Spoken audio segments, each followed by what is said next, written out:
My name is Cole Archer, and at 38, I've built a life I thought was pretty solid. I'm a software consultant, the kind of guy who works from home in sweatpants and still pulls in enough money to keep everyone around me happy. My wife, Lillian, her mother, Vivian, and even her lazy cousin, Ezra, they all depend on me, and I've never minded too much. I mean, I married into this loud, messy Southern family 8 years ago, and I figured that's just how it works. They're a little wild, always talking over each other, laughing too loud, and planning things I'd never dream up on my own. I used to call it eccentric, charming, even. But lately, I'm starting to see it's more than that. They don't just lean on me. They expect me to carry them, and I'm not sure how I feel about it anymore. Take this Bermuda trip, for instance. Lillian came to me a couple of months back, her eyes all bright, saying, "Cole, let's take the family somewhere amazing, like Bermuda." I could have said no. I could have pointed out that we'd just paid off her car or that Vivian's roof repair wasn't cheap. But I didn't. I said yes because I always say yes, and before I knew it, I was the one booking everything. Flights, a fancy villa with ocean views, even a boat tour for the whole crew. It wasn't just me and Lillian either. She wanted her mom, Ezra, and a few others tagged along too. I didn't blink at the cost. I just swiped my card and figured it'd be worth it to see her smile. She's got this way of making me feel like I'm the hero when I give her what she wants, and I've always liked that feeling. So, I planned it all, double-checked the reservations, and sent everyone the details. I pictured us on that boat, the sun warm on my face, maybe a cold beer in my hand, while Lillian laughed beside me. It sounded perfect, but then something started gnawing at me. It wasn't anything big at first, just a quiet little itch in the back of my mind. Maybe it was the way Lillian kept adding people to the trip without asking me, or how Vivian called me the bank one too many times with that smirk of hers. I'd laugh it off, but it stuck with me. I'd sit there in my home office, staring at code on my screen, and wonder why I was the only one putting anything into this. Lillian would breeze in, kiss my cheek, and say, "You're the best, Cole," and I'd let it go. She's beautiful, you know? Dark hair, green eyes, the kind of smile that makes you forget what you were mad about. That's how it's always been with us.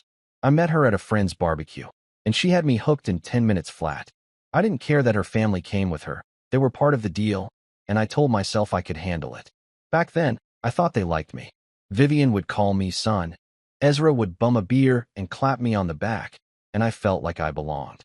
But now, with this trip coming up, I'm not so sure. It's like I'm not even part of the plan, just the guy who makes it happen. I'd hear them on the phone, Lillian and her mom, giggling about something, and when I'd ask, they'd wave me off. "Oh, it's nothing, Cole," Lillian would say, but her eyes wouldn't meet mine. I started paying attention after that. Like when Ezra dropped by unannounced last week, sprawled on my couch, and said, "Man, this Bermuda thing's gonna be epic. Thanks for footing the bill." He grinned like it was a joke, but it didn't feel funny. I nodded, kept my mouth shut, and went back to my laptop. I didn't want to start a fight, not yet. I told myself I was overthinking it. Families are messy, right? They bicker, they push, they take, but they're still family.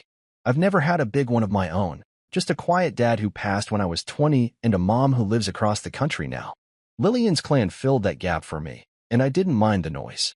At least, I didn't used to. But as the trip got closer, that itch turned into something heavier. I'd catch Vivian whispering to Lillian in the kitchen, their voices dropping when I walked in. One night, I overheard Ezra on the phone saying, "Yeah, Cole's got it covered. He always does. Always does." Those words stuck in my chest like a splinter. I sat there after he left, staring at the Bermuda itinerary on my screen, flight times, villa check-in, the boat tour schedule, and wondered why I wasn't more excited. I should have been. I'd worked hard for this. My job's good, steady, the kind of gig that lets me afford nice things without breaking a sweat. I'm not flashy about it, though. I drive a used truck, or the same sneakers until they fall apart. The money's for them, Lillian, Vivian, Ezra, for the life I thought we were building together. But sitting there, alone in my office with the house quiet, I couldn't shake the feeling that something was off. Not just off, wrong. Like I'd missed a step somewhere and was about to trip. I didn't know what it was yet, but it was there, simmering under the surface, waiting for me to figure it out. 2 weeks before we were supposed to leave, it hit me full force. Vivian called me over for dinner, and I walked into something I never saw coming. But that's another story, one I'll get to soon enough. For now, I'm just Cole Archer, the guy who thought he had it all under control, staring at a trip I paid for and wondering why it didn't feel like mine anymore. 2 weeks before we were supposed to fly out to Bermuda, I got a call from Vivian, my mother-in-law, inviting me over for dinner at her place. She's got this big, creaky house about 20 minutes from ours, all wood floors and faded wallpaper, the kind of place that smells like fried chicken and mothballs no matter what's cooking.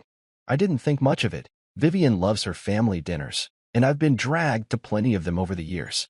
Lillian said she'd meet me there, so I threw on a clean shirt, grabbed my keys, and drove over, figuring it'd be the usual chaos.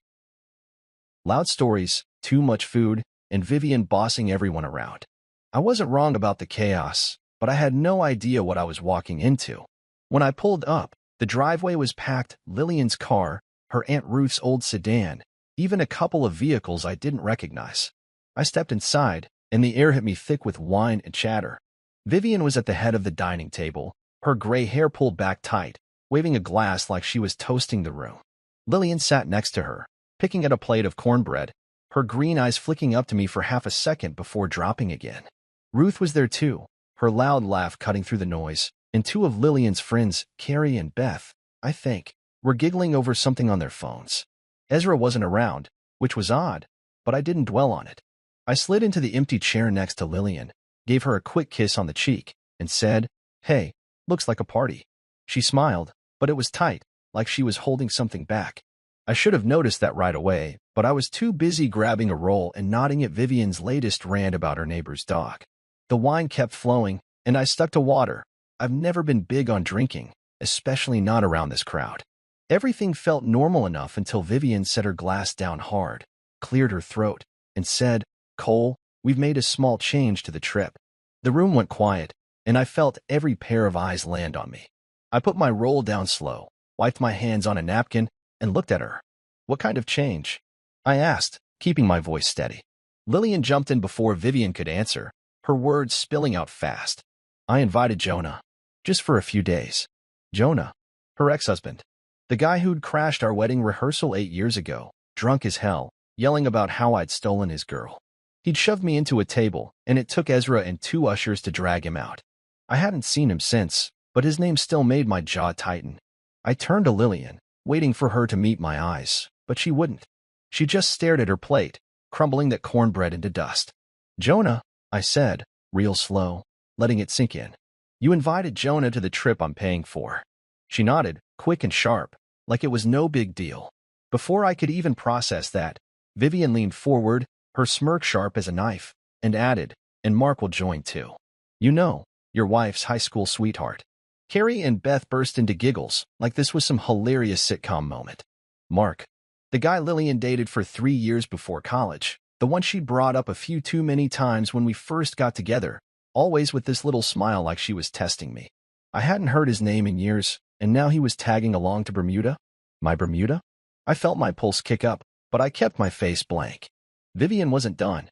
She sipped her wine, eyeing me over the rim, and said, "Since you're not feeling the vibe, Cole, we'll just give your ticket to Mark." Ruth snorted, then covered it with a cough. Lillian still wouldn't look at me. The room spun a little, not from wine, but from the sheer guts of what they were pulling. I leaned back in my chair, crossed my arms, and let the silence stretch. "Let me get this straight," I said, my voice low but clear. "You're telling me you've invited 2 guys my wife used to sleep with to a vacation I planned and paid for, and now you're kicking me off it?" Vivian shrugged, like I was being dramatic. "It's not like that, Cole. We just thought it'd be fun." Fun. That word hit me like a slap. Lillian finally glanced up, her eyes wide, and said, "You're overreacting. It's just a trip." Overreacting. I looked around the table, Vivian smirking, Ruth avoiding my gaze, Carrie and Beth whispering to each other, and I felt like I was in some twisted game I didn't sign up for. I could have yelled. I could have flipped the damn table and stormed out. But I didn't. I've always been the calm one, the guy who fixes things, not breaks them. So I just sat there, letting it burn inside me, and started piecing it together. This wasn't a last-minute idea. They'd planned this, talked about it behind my back, laughed about it, probably poured more wine while they figured out how to sell it to me. And Lillian, my wife, the woman I'd built my whole life around, was in on it. I thought about the trip, my money, my time, my effort. And now Jonah and Mark were waltzing in like they belonged there more than I did. I pictured Jonah's smug face, Mark's easy grin, and me what? Sitting at home while they sipped cocktails on my dime? No, that wasn't happening. I pushed my chair back, slow and deliberate, and stood up. Cole, sit down, Vivian said, her tone sharp now, like she was scolding a kid. I ignored her.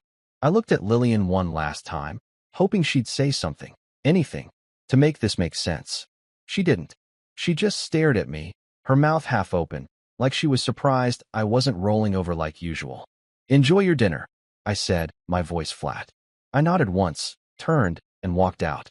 The screen door slammed behind me, and I heard Vivian mutter something, followed by Ruth's loud.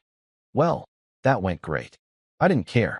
I got in my truck, started the engine, and sat there for a minute, hands gripping the wheel.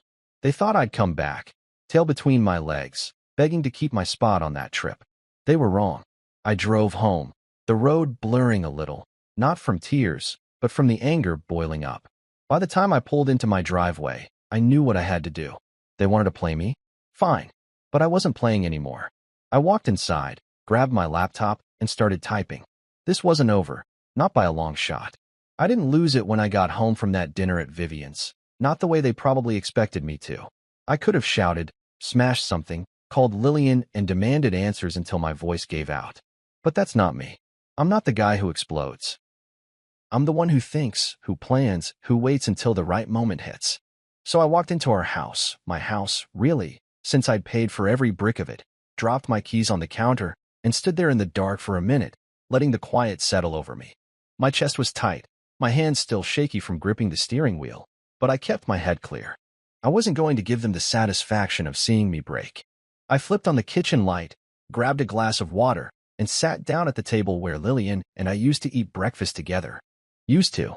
Funny how fast that felt like a lifetime ago. I replayed the dinner in my head, Vivian's smirk, Lillian's dodgeball eyes, the way they all acted like I was the crazy one for not smiling and nodding while they handed my trip to Jonah and Mark. You're overreacting, Lillian had said, like inviting her exes to a vacation I'd funded was just a quirky little hiccup. I set the glass down hard enough to slosh water on the table and stared at it, feeling that burn in my gut grow hotter. Overreacting? No.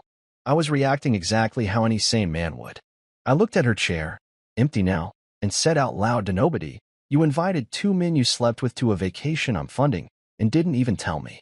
My voice bounced off the walls, steady but sharp, like I was testing how it sounded. It sounded right. It sounded like the truth they didn't want to hear. I stood up, paced the kitchen a few times, then stopped by the sink and looked out the window at the backyard. Dark, still, just a shadow of the swing set we'd put up years ago for no kids we ever had. Ezra's voice popped into my head then, that stupid clap on my shoulder at the dinner table. Lighten up, man. You'll still be around. Around? Like I was some tag-along, some extra they could shove in the corner while Jonah and Mark took center stage. I clenched my fists, then let them go. No point in getting mad at Ezra. He's a leech, always has been. It was Lillian who'd cut me deepest. My wife. The woman I'd said I do to, the one I'd built this life for. She didn't just go along with this, she'd helped plan it. I could feel it. I turned away from the window, walked to my office, and sat down at my desk. The laptop hummed to life, and I stared at the screen. The Bermuda itinerary still open from earlier that day, flights, villa, boat tour, all in my name, all paid with my card. My trip. My money. And they thought they could rewrite the guest list like I was some doormat who'd just shrug and say, sure, why not? I leaned back in my chair, ran a hand through my hair, and let out a slow breath. They'd misread me. Badly. I didn't yell at that dinner table because I didn't need to. Words wouldn't fix this. Action would. I leaned forward, clicked into the airline site, and canceled every single flight reservation, one by one, watching the booking canceled confirmations pop up like little victories. Then the villa gone. The boat tour done. My fingers moved fast, steady, no hesitation. I didn't feel guilty, didn't second-guess it. This wasn't petty. This was me taking back what was mine. When it was all done, I pulled up my email, attached screenshots of every cancellation, and sent it to the whole group. Lillian, Vivian, Ruth, even Ezra, though he wasn't at dinner. Subject line: trips off. No explanation, no rant, just the facts. Let them figure it out. I sat back, watching the email whoosh away, and felt something shift inside me. Not relief yet, but a kind of quiet power. They'd think I was sulking, throwing a tantrum because my feelings got hurt. Let them. I wasn't done. I opened a new tab, searched for flights, solo flights, just for me. Lake Como, Italy, popped into my head. I'd seen pictures once, blue water, green hills, old stone towns. Peaceful. The opposite of the circus I'd been living in. I found a one-way ticket leaving in 3 days, clicked book, and watched the confirmation load. No villa, no boat, just me and a suitcase.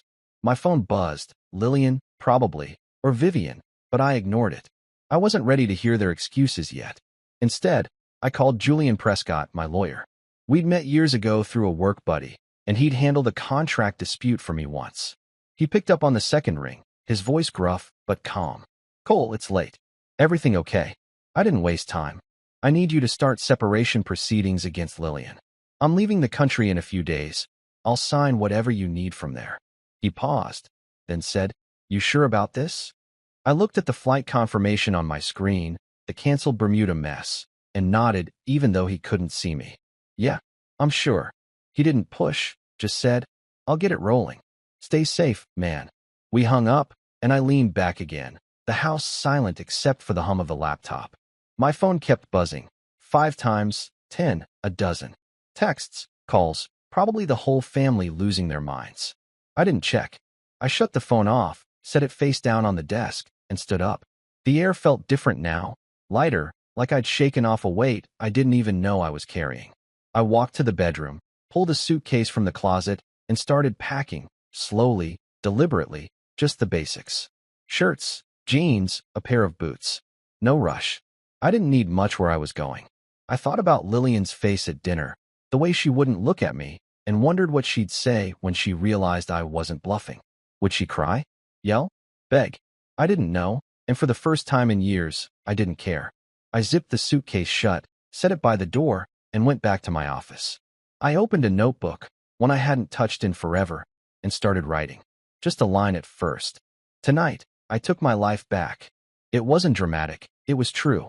I closed the book, turned off the light, and went to bed. The storm was coming. They'd make sure of that.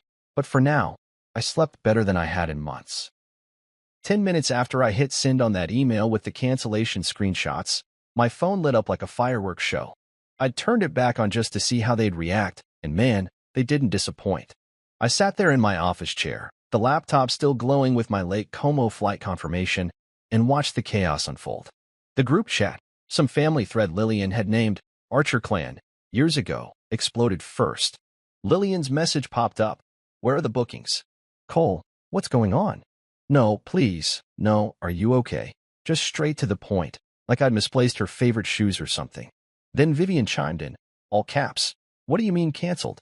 I could hear her voice in my head, that shrill bark she used when she didn't get her way. Ruth, always the peacemaker until she wasn't, typed, "I told you not to push him," and I almost laughed, because it was the first honest thing I'd seen from any of them. Ezra didn't write anything, but I figured he was too busy mooching off someone else's Wi-Fi to care. My phone buzzed again, Lillian calling this time, but I let it ring. I wasn't ready to talk, not yet. I didn't owe them an explanation. They'd made their move at that dinner, and this was mine. I leaned back, staring at the ceiling, and let the buzzing go on, a little symphony of their panic. It felt good, not cruel good, just fair. I'd spent years bending over backwards for these people, and the one time I said no, they thought they could steamroll me anyway. Not this time. I set the phone down, muted it, and turned back to my laptop. Lake Como was waiting, and I wasn't about to let their meltdown derail me. I pulled up the flight details again, departing in 3 days, one way, no return date. I didn't need one. I'd figure that out later. The ticket was cheap enough, and I had savings, money Lillian didn't even know about, tucked away in an account I'd set up years ago for emergencies. This qualified. I booked a small hotel too, nothing fancy, just a room with a view of the lake. I pictured myself there, sipping coffee on a balcony, no voices nagging in my ear, no demands pulling me 10 different ways. It wasn't revenge, it was escape, and it felt right. My phone kept vibrating on the desk, a silent tantrum I could ignore. I didn't need to read the rest of their messages to know what they'd say, anger, guilt trips, maybe some fake tears thrown in for good measure. I'd seen it all before. Like that time Vivian borrowed $2,000 from me for her car and cried when I asked for it back. Or when Lillian swore she'd pay half the mortgage someday, then never did. I'd let it slide every time, told myself it was fine, that I could handle it. But this? Inviting Jonah and Mark, kicking me off my own trip? That wasn't fine. That was a line they didn't get to cross. I stood up, stretched, and walked to the kitchen to grab a beer, something I rarely did, but tonight called for it. The house was quiet, just the hum of the fridge and the clink of the bottle against the counter. I popped the cap, took a long sip, and leaned against the sink, thinking. They'd figure out soon enough that I wasn't bluffing. The trip was gone: flights, villa, boat, all of it, and they couldn't undo that. I'd locked them out of my accounts months ago, a habit I'd picked up after Vivian tried using my credit card for business expenses without asking. They had no leverage now, no way to guilt me back into line. I took another sip and smiled a little, picturing their faces when they realized it. My phone buzzed again, probably 15 calls by now, but I left it in the office. I didn't need the noise. Instead, I opened my email and wrote to Julian, my lawyer. Initiate separation proceedings, I typed. I'll be out of the country soon. Send me whatever I need to sign digitally. I hit send, no hesitation. Julian would handle it. He was good like that. No nonsense, just results. I'd known him long enough to trust he'd keep this clean and quiet, at least on my end. Lillian could scream all she wanted. The law didn't care about her feelings. I finished the beer, tossed the bottle in the recycling, and went back to my office. My phone was a mess of notifications, missed calls from Lillian, Vivian, even Ruth, plus a dozen texts I didn't bother opening. I turned it off completely this time, slid it into a drawer, and shut the laptop. The house felt bigger without their voices bouncing around in my head, like I could finally hear myself think. I walked to the bedroom, kicked off my shoes, and sat on the edge of the bed, our bed, though it hadn't felt like that in a while. Lillian's side was still messy, a tangle of sheets and a pillow she'd hugged more than me lately. I didn't touch it. Let her deal with it when she came back, if she came back. I lay down, staring at the ceiling, and let my mind drift to Como. I'd never been to Italy, never even left the States much, but it called to me now. I imagined the water, the mountains, the kind of quiet that didn't come with strings attached. I'd be gone before they could corner me, before they could twist this into something I'd feel bad about. They'd try. I knew that. Vivian with her lectures, Lillian with her tears, but I'd be halfway across the world, out of reach. I rolled over, grabbed my notebook from the nightstand, and wrote another line. They thought they'd win. They didn't. It wasn't much, but it was enough. I closed the book, turned off the lamp, and lay there in the dark, listening to the house settle. My phone stayed off, their messages piling up in silence. I didn't care. I'd said what I needed to with those cancellations, with that flight to Como, with that email to Julian. They'd get the message soon enough. Not the one they wanted, but the one they deserved. I closed my eyes, the beer settling warm in my stomach, and let myself relax. The storm was theirs now, not mine. I'd be on a plane in 3 days, and whatever they threw at me between now and then, I'd handle it. I always did. But this time, it'd be on my terms, not theirs. Sleep came easy, and for once, I didn't dream of Lillian's voice or Vivian's smirk. Just water, blue and endless, stretching out ahead of me. 3 days after I canceled the Bermuda trip and booked my flight to Lake Como, I was gone. I didn't stick around to watch the fallout in person, didn't need to. I'd packed my suitcase, locked up the house, and driven myself to the airport with the radio off. Just me and the hum of the engine. The flight was long, but I didn't mind. Every mile between me and them felt like a knot loosening in my chest. I landed in Italy, took a shuttle to my little hotel by the lake, and settled in with nothing but a backpack and a clean slate. I didn't check my phone for a while. Kept it off, actually, because I wasn't ready to deal with whatever mess they'd left behind. But a week later, I got curious. I turned it on, connected to the hotel's Wi-Fi, and let the notifications roll in. That's when I heard what happened at the airport back home, pieced together from texts, voicemails, and a few gleeful DMs from people who weren't on Lillian's side anymore. They'd shown up that weekend, the whole crew, ready for paradise. I could see it in my head clear as day. Vivian in one of her loud floral dresses, barking at Ezra to carry her bags, Lillian fussing with her hair, maybe even Jonah and Mark strutting around like they owned the place. They'd gone all out, I heard. Matching family t-shirts, the kind with some cheesy slogan like Archer Bermuda Bash printed across the chest. I bet Lillian designed them, thinking it'd make for cute photos. They rolled up to the check-in counter, all swagger and sunscreen, only to find out there were no tickets, no reservations, nothing waiting for them. The gate agent must have looked at them like they were nuts, tapping away at her computer, saying, "I'm sorry, ma'am. There's no record of your booking." Vivian, I'm told, turned pale as a ghost, her mouth flapping open and shut like a fish out of water. She probably demanded to speak to a manager, waving her arms, while Lillian started crying right there in front of everyone, mascara streaking down her face. Jonah, good old Jonah, lost his temper and baggage claim, cursing loud enough to turn heads, kicking at his suitcase like it was the bag's fault. Mark, from what I heard, just shrugged, said, "Well, this sucks," and walked off to the parking lot without a backward glance. Ruth tried to calm them down, but Ezra's girlfriend, Brielle, later told me it was a total circus, people staring, kids pointing, the whole family unraveling right there in the terminal. I sat on my hotel balcony, a tiny thing overlooking Lake Como, sipping espresso from a chipped mug, and pictured every second of it. The water stretched out in front of me, blue and calm, little boats bobbing along like they didn't have a care in the world. I didn't laugh out loud, but I felt light, lighter than I had in years. They'd built this big, shiny plane on my back, and when I pulled out, it crashed down hard. I didn't feel bad, not even a little. They'd earned it. I took another sip, the coffee bitter and strong, and leaned back in the wobbly metal chair. The air smelled clean, like pine and water, nothing like the heavy humidity back home. I'd been in Como a few days by then, wandering the narrow streets, eating pasta at hole-in-the-wall spots, letting the sun warm my face without anyone telling me what to do next. It was the first time in forever I wasn't running someone else's errands or paying someone else's bills. I'd left them with nothing, no flights, no villa, no yacht, and it felt like I'd finally taken something for myself. Brielle's DM popped up while I was scrolling. You should have seen their faces. Cole. Total meltdown. Wish I'd recorded it. She'd attached a blurry photo, Vivian yelling at a counter agent, Lillian slumped in a chair, head in her hands. I zoomed in, studied it for a minute, then closed it. I didn't need the proof. I could imagine it fine. I wrote back, "Thanks for the update. Glad I missed it," and left it at that. She'd been texting me bits and pieces since I left. Nothing pushy, just little updates. I liked her. She'd never bought into the family's nonsense, even if Ezra did. I set the phone down, picked up my notebook, and started writing again. I'd been doing that a lot, jotting down thoughts, moments, stuff I didn't want to forget. Day 5 in Como, I wrote. They fell apart without me. I didn't. Simple, but true. I closed the book and stood up, stretching my arms over my head. The lake glittered under the afternoon sun, and I decided to walk down to it, maybe dip my feet in. I grabbed my shoes, locked the room, and headed out, the cobblestone path cool under my soles. I wasn't lonely, not like I thought I'd be.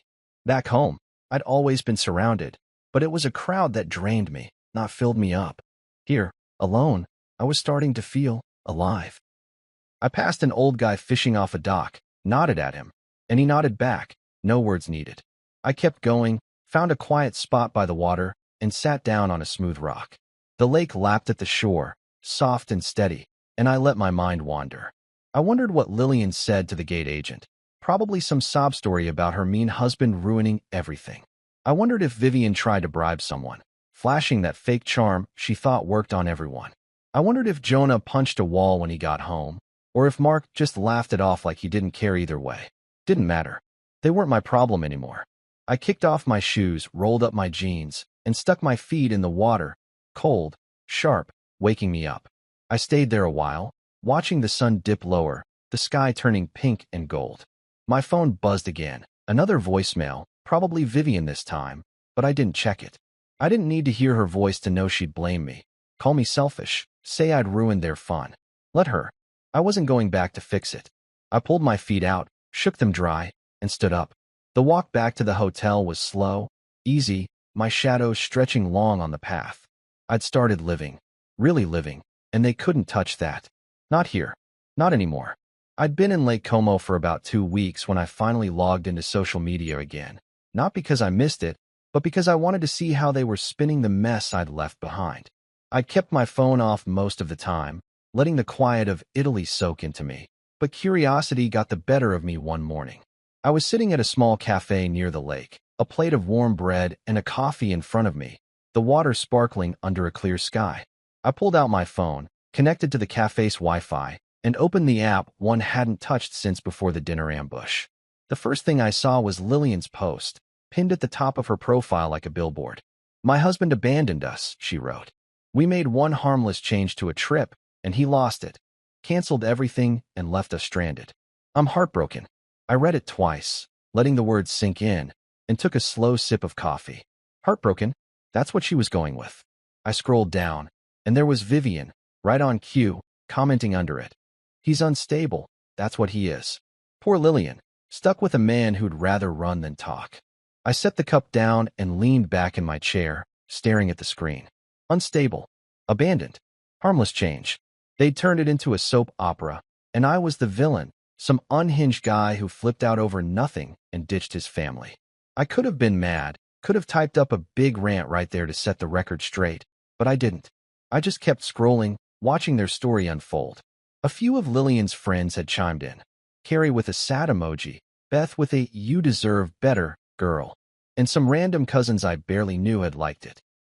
It was a performance, all of it, polished up to make them look like victims and me like the bad guy. I pictured Lillian typing it out, maybe sniffling for effect, Vivian nodding over her shoulder, both of them sure this would win them the crowd. I shook my head, almost impressed by how fast they'd flipped the script. Almost. I took a bite of bread, chewed slow, and thought about what they weren't saying, how they'd invited Jonah and Mark, how they'd tried to kick me off my own trip, how they'd planned it behind my back. None of that made it to their little online pity party. I was about to close the app when a message popped up, not from them, but from Brielle, Ezra's girlfriend. "Hey, Cole," she wrote. "They crossed the line with this one. If you need receipts, I've got screenshots. They're full of it." I paused, my thumb hovering over the screen. "Receipts?" I typed back, "What kind of receipts?" and waited. She didn't take long. A minute later, my phone pinged with a string of images, group chat logs, text threads, even a photo of a hotel receipt. I opened the first one, a chat between Lillian and Jonah from 3 months ago. "Miss you," she'd written. "Dinner soon?" His reply, "You know I'm there. Cole won't mind." Her answer, "He never does." I stared at that for a long time, the bread forgotten on my plate. 3 months. Not a spur-of-the-moment invite for Bermuda. This had been going on for a while. I swiped to the next screenshot, Lillian and Vivian, plotting. "Jonah's in," Vivian wrote. "Mark too. Cole will get over it." Lillian, "He'll pay for it either way." I felt my stomach twist, not from hunger but from the cold, hard truth of it. They'd been scheming this for months, secret dinners with Jonah, sneaky hotel meetups, even a burner phone she'd shared with him, according to Brielle's notes. I opened the hotel receipt, some cheap place an hour from our house, booked under her name, paid with cash. Then the kicker, a text from Lillian to Mark, sent weeks before the dinner, with my Bermuda itinerary attached. "Pick whatever excursions you want," she'd written. "Cole's got it covered." Mark's reply, "Sweet. Let's make it fun." Fun. There was that word again, the same one Vivian threw at me when she announced they were giving my ticket away. I set the phone down, leaned my elbows on the table, and rubbed my face with both hands. It wasn't just a betrayal, it was a production, a whole play they'd rehearsed while I was busy working, paying bills, thinking we were a team. I looked out at the lake, the water so still it mirrored the mountains, and felt my jaw tighten. They counted on me being the same old Cole, quiet, steady, the guy who'd grumble but never push back. They'd miscalculated. I picked up the phone again, wrote to Brielle. "Thanks. This helps a lot. Keep me posted if anything else comes up." She replied quick, "Will do. You're better off without them." I didn't answer that, just closed the app, finished my coffee, and paid the bill. The waiter smiled, said something in Italian I didn't catch, and I nodded back, distracted. I stepped outside, the air cool against my skin, and started walking along the lake path. The screenshots burned in my mind. Every word, every date, every lie piling up like bricks. Lillian hadn't just reconnected with Jonah. She'd been sneaking around with him, plotting with her mom, roping in Mark like it was some twisted reunion tour. And me? I was the wallet, the fool who'd foot the bill while they laughed behind my back. I kicked a pebble into the water, watched it sink, and kept walking. Not everyone bought their sob story, though. Brielle didn't, and a few others had messaged me too, old work buddies, a cousin of mine from out west, saying they saw through the posts. Doesn't add up, my cousin wrote. Lillian's full of crap. It wasn't much, but it was enough to know I wasn't crazy. I stopped by a bench, sat down, and pulled out my notebook. They're spinning it hard, I wrote. But the truth's louder. I've got proof now. I closed it, leaned back, and watched a boat drift by, an old guy rowing slow and steady. I wasn't going to post anything, wasn't going to fight them online. That wasn't my style.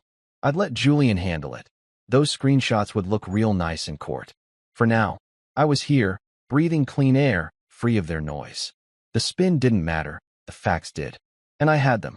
I woke up early one morning in Lake Como, the kind of early where the sky's still gray and the birds haven't started chirping yet.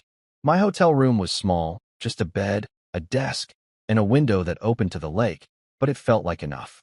I'd been there almost a month now, settling into a rhythm. Coffee by the water, long walks through the town, a little work when I felt like it. That morning, though, I had something else on my mind. Julian, my lawyer, had emailed me the night before, saying the divorce papers were ready to serve. I sat on the edge of the bed, my phone in one hand, and read his message again. Everything's set, Cole. I've got documentation on Lillian's emotional abuse, her slander online, and some financial misconduct we dug up. Vivian's in it too. Used your business account for personal purchases. We're ready to move. Just say the word. I set the phone down and stared out the window, the lake barely visible through the dawn haze. Emotional abuse, slander, financial misconduct. Those words hit hard, not because they surprised me, but because they made it real. I'd known Lillian and her family were messy, but seeing it laid out like that, clean and legal, felt like a punch I wasn't ready for. I stood up, splashed water on my face, and got dressed. Jeans, a sweater, nothing fancy. I needed air, needed to think, so I grabbed my notebook and headed to my usual cafe, the one with the wobbly tables and the old guy who always smiled when I ordered my espresso. I sat outside, the air cool against my skin, and opened Julian's email again.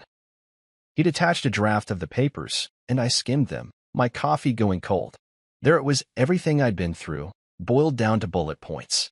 Lillian's secret meetings with Jonah, her texts to Mark, the way she'd painted me as the bad guy online. Julian had even found proof of her spending my money on things she never told me about, clothes, trips, even a deposit for a car she claimed was a gift from her mom. And Vivian? She'd been dipping into my business account for years, charging consulting fees for a company that didn't exist. I leaned back in my chair, watching a couple of early risers stroll by with their dogs. I wasn't shocked, not really, but it still stung. I trusted them, Lillian most of all, and they'd played me like I was nothing but a bank account with legs. I typed back to Julian, "Go ahead and serve them. Send me anything I need to sign." I hit send, took a sip of coffee, and felt a weight lift, just a little. This wasn't about revenge. It was about closing a door they'd kept kicking open. I'd already moved most of our marital assets, mine, legally, into a separate trust months ago, back when I first caught Vivian messing with my accounts. The house, the savings, even the villa Lillian loved showing off to her friends, it was all out of her reach now. Her car? Leased in my name, and I'd already told the dealership to repossess it. I didn't gloat about it, didn't need to. It was just business, same as they'd treated me. I finished my coffee, paid the bill, and started walking along the lake path, my notebook tucked under my arm. The water was calm, reflecting the mountains like a painting, and I let my mind wander. I thought about Lillian opening those papers, her face going pale when she saw the evidence, texts, receipts, bank statements. She'd probably cry, call her mom, maybe try to post another sob story online. But it wouldn't work this time. Julian was thorough, and the truth was on my side.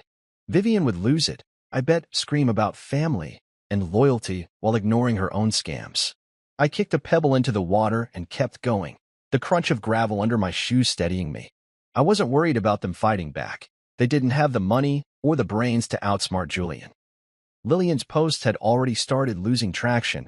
I checked last night, and half the comments were calling her out, asking why she'd invited her exes on my trip. People weren't as dumb as she thought. I stopped by a bench, sat down, and opened my notebook. "Paper served today," I wrote. "They'll try to spin it, but it's over. I'm done carrying their weight." I closed the book and looked out at the lake, a boat drifting slow in the distance. I wondered what they'd say when the news hit. Lillian, Vivian, maybe even Ezra, though he'd probably just shrug and mooch off someone else. I didn't care much. They'd made their bed, and I wasn't tucking them in anymore. My phone buzzed, a text from Brielle. Heard the papers are coming. Good for you. Lillian's been whining to anyone who'll listen. I smiled, typed back, thanks for the heads up, and left it at that. Brielle had been a lifeline, feeding me bits of truth when I needed it most. I stood up, stretched, and kept walking, the path curving toward the town square. I passed a market setting up, old ladies selling cheese, kids chasing each other around crates, and felt a pang of something I couldn't name. Not sadness, not regret, but relief, maybe, mixed with a little ache for what could have been. I'd loved Lillian once, loved her laugh, her fire, the way she'd make me feel like I could do anything. But that was a long time ago, before the lies, before the games. Now, I was here, starting over, and she was back there, stuck in her own mess. I circled back to the hotel, the sun higher now, warming my face. Julian would handle the rest, file the papers, freeze their access, make sure they couldn't touch what was mine.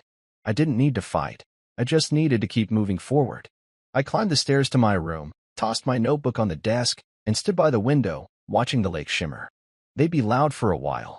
I knew Vivian's rants, Lillian's tears, but it wouldn't change anything. I'd cut the threads they'd tied me up with, and for the first time in years, I was free. Not angry, not bitter, just done.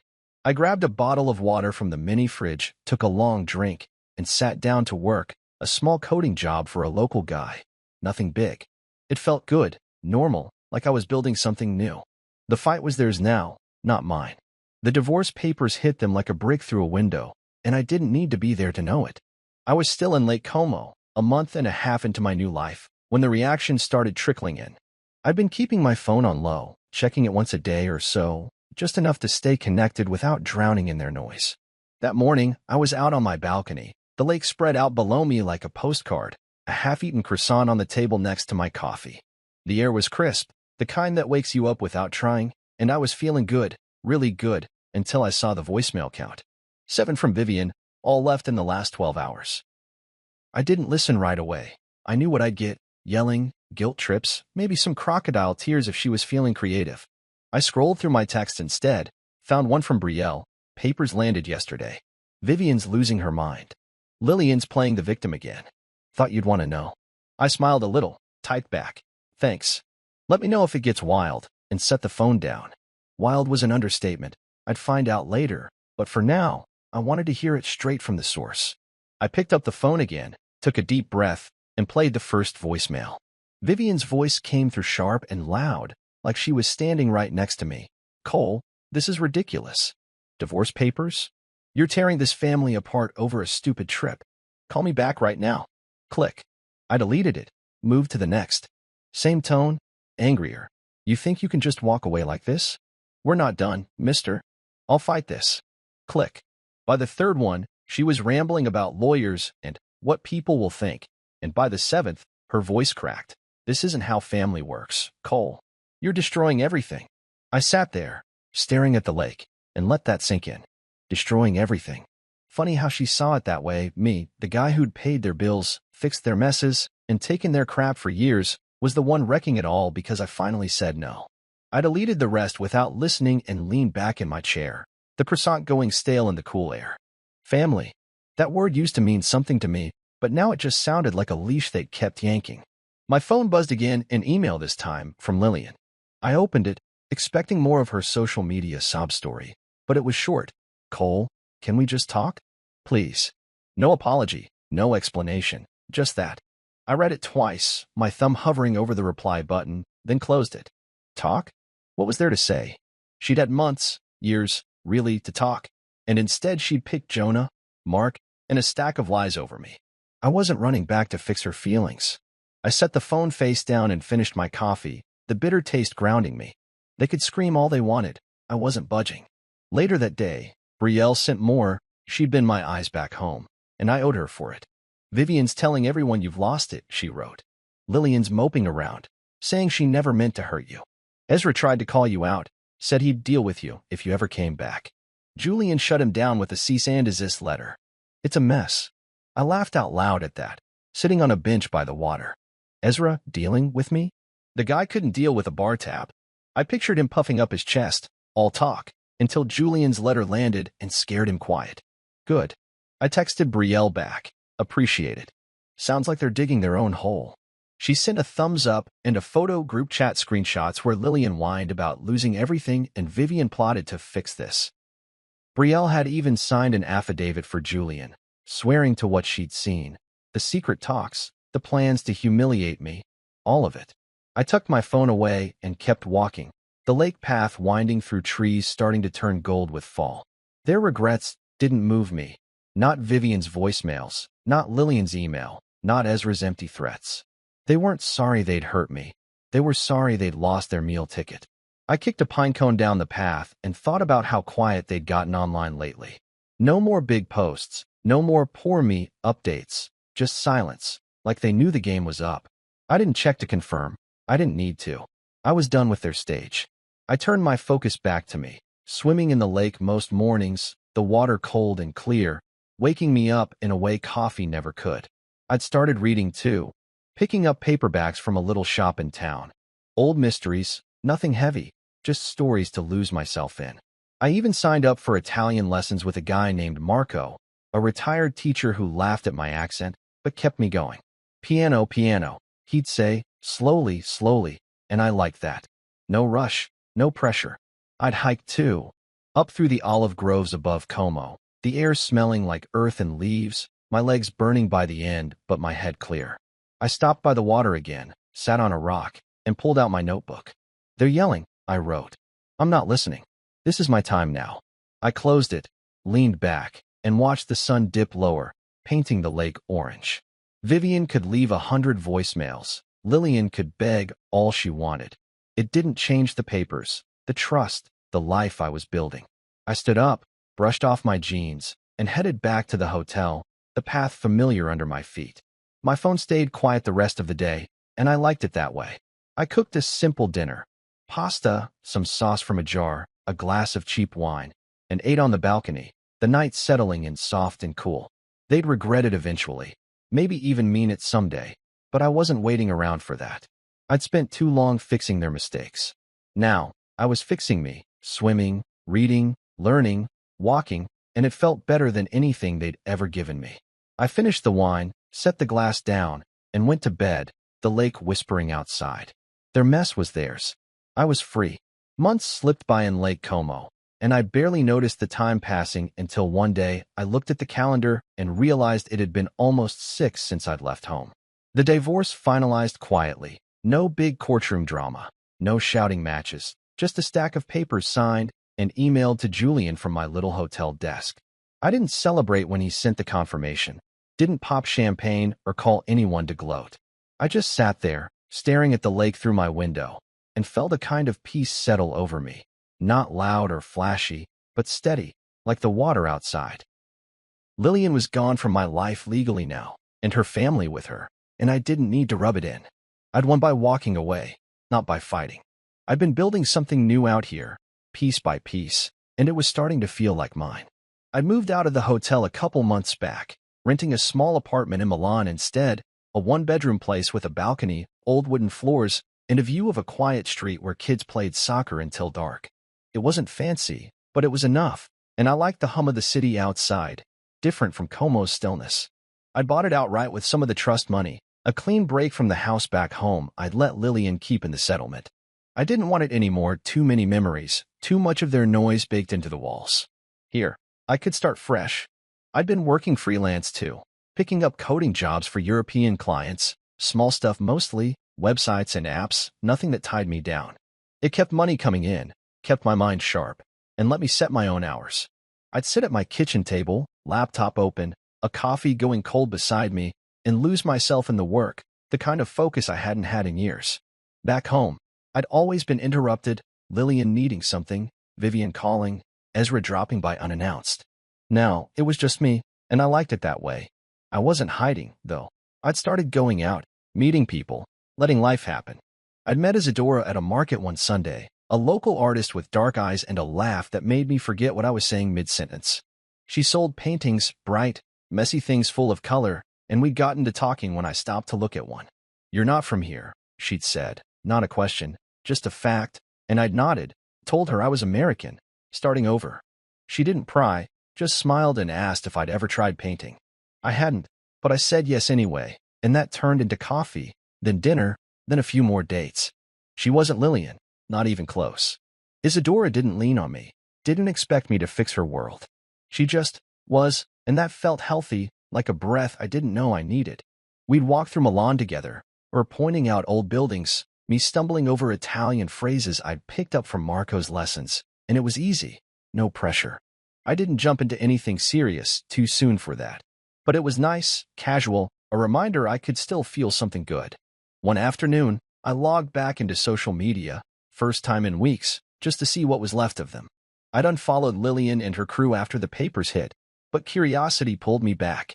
Her profile was public still, and there it was, a photo of her in Vivian's living room, boxes stacked around her, captioned, "New beginnings are hard, but I'm trying." I scrolled the comments, mostly pity from her friends, a few stay strong posts, but it was quieter than before, like the world had moved on. Vivian's page was the same, just a rant about ungrateful people that didn't name me but didn't have to. Mark was gone, no trace of him anywhere, probably off chasing someone else's wallet. Jonah, though, Brielle had texted me about him a while back, got arrested for fraud, some scam he'd been running on the side. I wasn't surprised. He'd always had that sleazy edge. The trip that wasn't had fractured them all, left them scattered, while I'd landed on my feet. I closed the app, leaned back in my chair, and looked out at the street below. Kids were kicking a ball against a wall, laughing, and I felt steady. I didn't need to post about my new life, didn't need to shove it in their faces. I was living it. That was enough. I'd been hiking more lately, taking trains out to the countryside, walking trails through hills dotted with olive trees and little villages.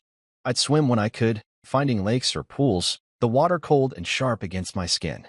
I kept up the Italian lessons too, getting better, enough to order food or chat with shopkeepers without sounding like a total idiot. Marco would clap me on the back, say, "Bene, Cole, bene," and I'd grin, feeling like a kid who'd aced a test. I read a lot books I'd grabbed from secondhand shops, mostly stories about people starting over, which hit close but not too close. It was a life I'd built without them, and it fit me better than the old one ever had. I thought about Lillian sometimes, not with anger, just a kind of distant wonder, how she'd gone from the woman I'd loved to someone I didn't recognize. I didn't hate her, didn't hate any of them, really. They'd made their choices, and I'd made mine. I stood up, grabbed my jacket, and headed out to meet Isadora for coffee. She'd texted earlier, saying she'd found a new spot near the cathedral, and I was game.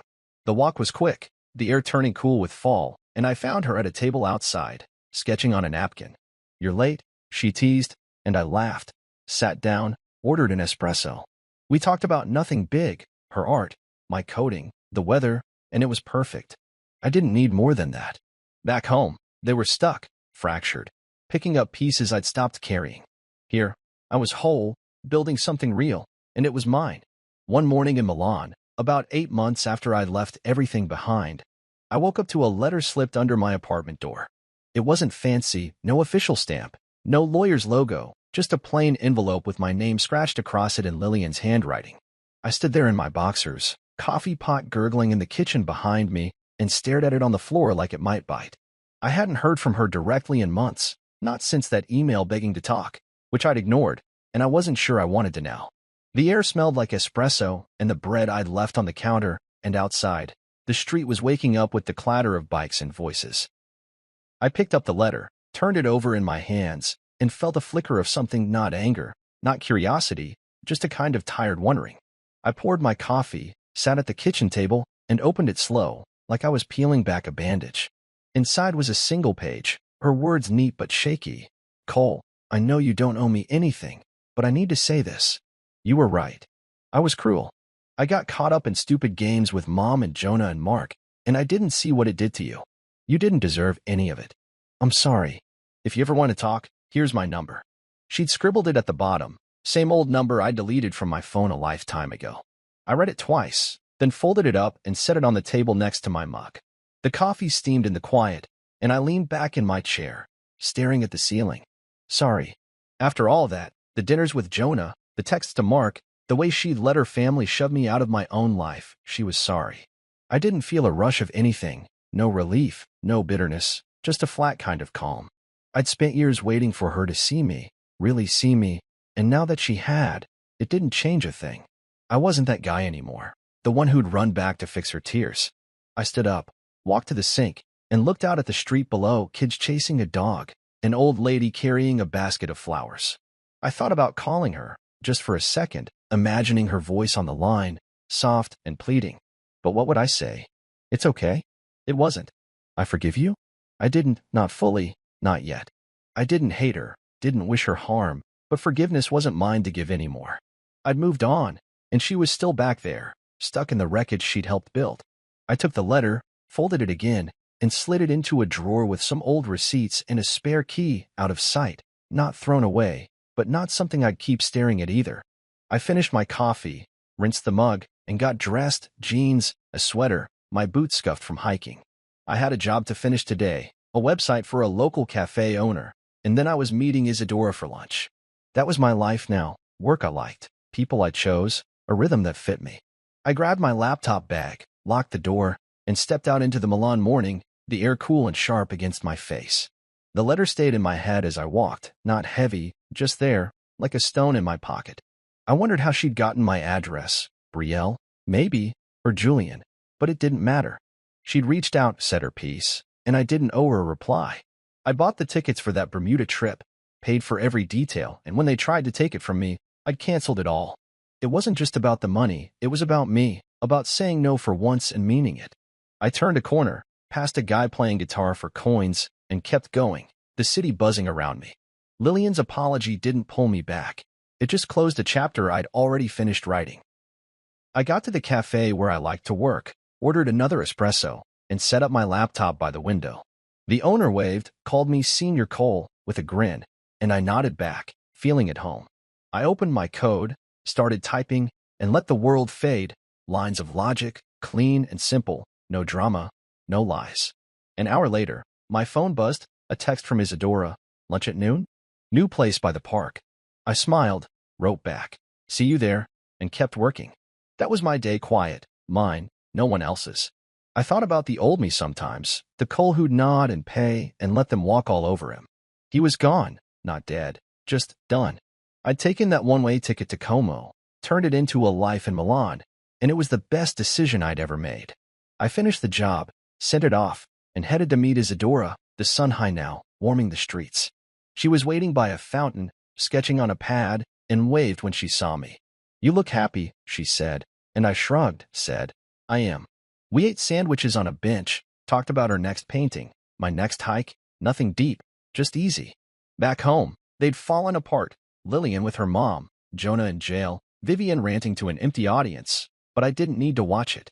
I'd heard enough from Brielle over the months, the family fractured, the trip a memory they couldn't rewrite. My story didn't end with a big showdown or a tearful reunion. It ended here, quiet, with me walking back to my apartment after lunch, the letter in the drawer where I'd left it. I didn't burn it, didn't frame it, just let it be. My name is Cole Archer, and I bought the tickets. I canceled them. I walked away. And now, I'm free, not loud about it, not showy, just living. I got home, kicked off my boots, and stood on my balcony, the city stretching out below. The sun dipped low, painting the sky gold, and I breathed it in. Peace. That's what it was. Pure, simple peace.